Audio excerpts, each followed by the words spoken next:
श्रीमद् भागवत के दशम स्कंध में 46वें और 47वें अध्याय में भ्रमर गीत का उल्लेख हुआ है। यहाँ तो केवल 10 ही पद दिए गए हैं, परंतु सूरदास ने इसे आधार बनाकर अपनी प्रतिभा से इसे विस्तृत रूप में सूर सागर में लिखा है। भगवान श्री कृष्ण उद्धव को जब ब्रज भेजते हैं तो 2 मकसद होते हैं। पहला, नंद बाबा और यशोदा मैया को तथा गोपियों को सांत्वना देना, और दूसरा, उद्धव के ज्ञान गर्व को दूर करना। इसलिए वे ब्रज आते हैं और निर्गुण ब्रह्म का, निराकार ब्रह्म का उपदेश गोपियों को देने लगते हैं।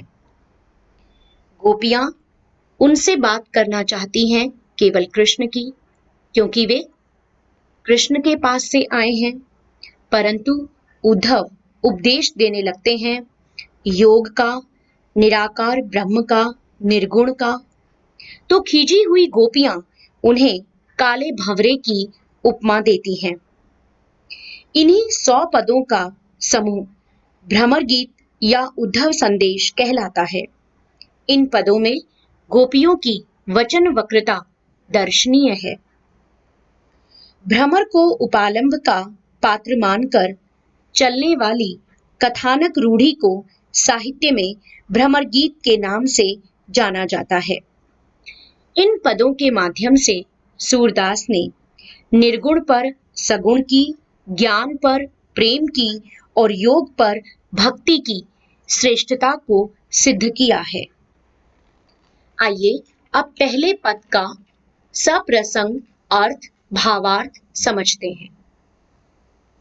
ऊधो तुम हो अति बड़भागी, अपरस रहत स्नेह तगाते, नाहिन मन अनुरागी, पुर इनि पात रहत जल भीतर, तारस देह न दागी, ज्यों जल माह तेल की गागरी, बूंद न ताको लागी, प्रीति नदी मैं पाऊं न बोर्यो, दृष्टि न रूप परागी, सूरदास अबला हम भोरी, गुर चाटी ज्यों पागी।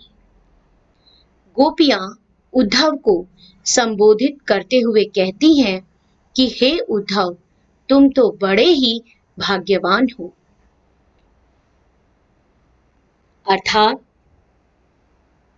वे व्यंग्योक्ति करती हैं उद्धव पर, क्योंकि उद्धव उन्हें ज्ञान और योग का सूखा संदेश सुना रहे हैं। व्यंग्य करते हुए वे कहती हैं कि तुम बड़े भाग्यवान हो जो तुमने किसी से प्रेम नहीं किया, न प्रेम की पीड़ा में तड़पे। तुम तो प्रेम रूपी धागे से, प्रेम के बंधन से दूर ही रहे, वैरागी ही रहे। कैसे?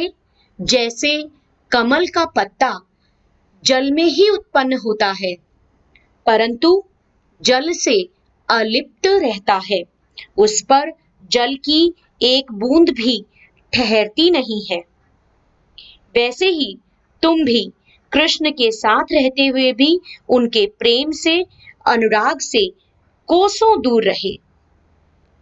और दूसरी तुलना वे करती हैं, ज्यों जल माह तेल की गागरी बूंद न ताको लागी। जैसे किसी गागर पर, किसी मटकी पर, तेल चुपड़ी मटकी पर अगर उसे जल में डाला जाए तो उस पर जल की एक बूंद भी नहीं ठहरती। ठीक उसी तरह से कृष्ण के करीब रहकर भी तुम्हारे मन में उनके प्रति अनुराग की जरा सी भी भावना पैदा नहीं हुई। प्रीति नदी में पाँव न बोर्यो, दृष्टि न रूप परागी। तुमने प्रेम रूपी नदी में पैर ही नहीं डाला कि तुम जान पाते, उसके आनंद को महसूस कर पाते। तुम प्रेम के महत्व को ही नहीं जानते और न ही दृष्टि न रूप परागी, न तुम किसी के सौंदर्य पर मुग्ध ही हुए, तुम्हारी तो दृष्टि कृष्ण पर पड़ी ही नहीं। सूरदास अबला हम भोरी, गुर चाटी ज्यों पागी।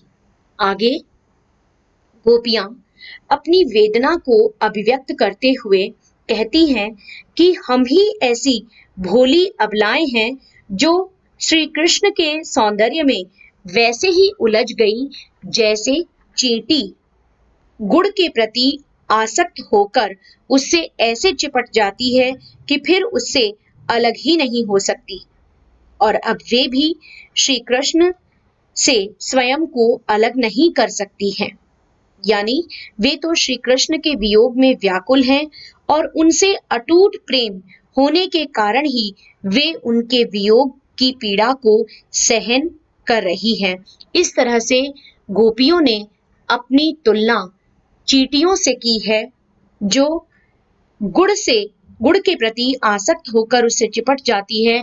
हम भी श्री कृष्ण में इस तरह से आसक्त हैं कि अब उससे दूर नहीं हो सकती हैं। आइए अब इसका विशेष जाने। सूर सागर के इन पदों की भाषा ब्रज भाषा है, इनमें गेयता है, संगीतात्मकता इनका एक बड़ा गुण है। कवि की भाषा चित्रात्मक है, सजीव है और कवि ने बड़ी सुंदरता से मधुर ब्रज भाषा का प्रयोग करते हुए गोपियों की विरह वेदना को अभिव्यक्त किया है। व्यंग्योक्तियों का प्रयोग यहाँ दर्शनीय है। गोपियां उद्धव को पहली पंक्ति में कहती तो भाग्यवान है, बड़भागी कहती हैं, पर वास्तव में वे कहना ये चाहती हैं कि उद्धव तुम जैसा अभागा कोई नहीं, तुम वास्तव में भाग्यवान नहीं हो, अभागे हो। क्यों? क्योंकि कृष्ण के करीब रहकर भी तुमने उनसे प्रेम नहीं किया, इसलिए तुम बड़भागी भाग्यवान नहीं हो। इन पदों में उपमा अलंकार का भी प्रयोग हुआ है, जैसे ज्यों जल माह तेल की गागरी बूंद न ताको लागी। और इसमें रूपक अलंकार का भी प्रयोग हुआ है।